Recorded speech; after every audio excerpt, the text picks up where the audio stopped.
RTC ఉద్యోగులను రోడ్డున పడేసే కుట్ర చేస్తోంది రేవంత్ సర్కార్. ఆర్టీసీ ఉద్యోగులు విలీనం కాకముందే బస్ భవన్ ఆర్టీసీ ఆస్తులను ఆధీనంలోకి తెచ్చుకుంటుంది. బస్ భవన్లో ఐటీ, జీఎస్టీ అధికారులకు 4 ఫ్లోర్లను కేటాయించింది. 4 ఫ్లోర్లలో ఉన్న ఆర్టీసీ తాళాలు పగలగొట్టి వారి తాళాలను వేసుకొని స్వాధీనం చేసుకున్నారు ఐటీ, జీఎస్టీ అధికారులు. కార్పొరేషన్ కింద ఉన్న బస్ భవన్పై ప్రభుత్వం అజమాయిషీ ఏంటి అంటూ కార్మిక సంఘాలు ప్రశ్నిస్తున్నాయి. ఉద్యోగులను విలీనం చేయకుండా ఏకపక్ష నిర్ణయాలు ఎలా తీసుకుంటారని నిలదీస్తున్నారు.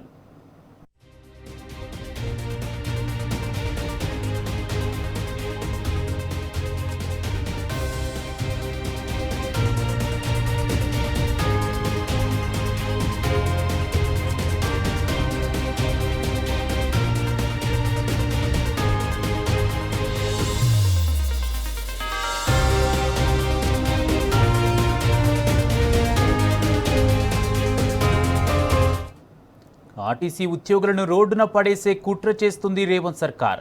ఆర్టీసీ ఉద్యోగులు విలీనం కాకముందే బస్ భవన్ ఆర్టీసీ ఆస్తులను ఆధీనంలోకి తెచ్చుకుంటుంది. ఇదే అంశానికి సంబంధించి పూర్తి అప్డేట్స్ మా ప్రతినిధి కిరణ్ అందజేస్తారు. కిరణ్, బస్ భవన్లో ఐటీ, జీఎస్టీ అధికారులు 4 ఫ్లోర్లను కేటాయించినట్టుగా తెలుస్తుంది. దీనికి సంబంధించి పూర్తి అప్డేట్స్ ఏంటి?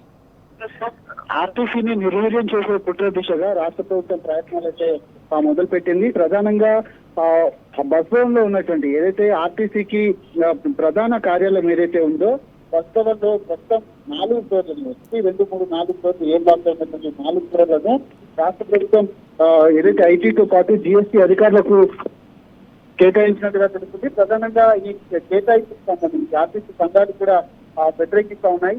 ఎందుకంటే ప్రస్తుతం ఉన్నటువంటి సిచ్యువేషన్ లో ఆర్టీసీ ఇప్పటి వరకు కూడా విలీనం కాలేదు. అయితే ఆ విలీనం కాకపోగా ప్రస్తుతం ఉన్నటువంటి భవనాలను ఏ విధంగా వాళ్లకు కేటాయించారని వాళ్ళంతా ఆలోచన వ్యక్తం చేస్తా ఉన్నారు.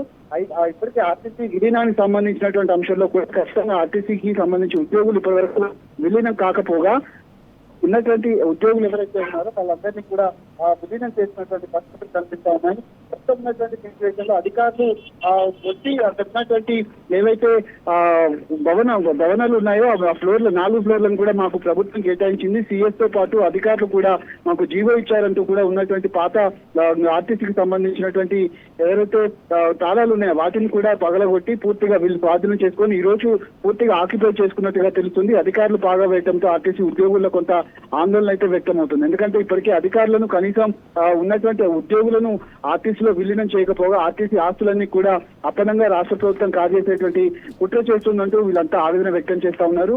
రేపు జేఏసీ ఆధ్వర్యంలో అధికారులంతా కూడా ఆ ఉద్యోగులు ఒక పెద్ద సమావేశాన్ని కూడా ఏర్పాటు చేస్తున్నారు. ప్రస్తుతం ఉన్నటువంటి సిచ్యువేషన్ అధికారులతో పాటు ఉన్నటువంటి భవనాలను ఏ విధంగా స్వాధీనం చేస్తున్నారు, ఖచ్చితంగా తమకు ఉన్నటువంటి భవనాలను తమకే కేటాయించాలి, ఉద్యోగులను విలీనం చేసిన తర్వాత మాత్రమే వీటిని విలీనం చేసుకోవాలి ఖచ్చితంగా అంటూ కూడా వాళ్ళు ఆవేదన వ్యక్తం చేసినటువంటి పరిస్థితులు కనిపిస్తున్నాయి. రేపు జేఏసీ సమావేశంలో ఏం మాట్లాడతారనే దానిపైన కూడా సర్వత్రా ఆసక్తి నెలకొంది.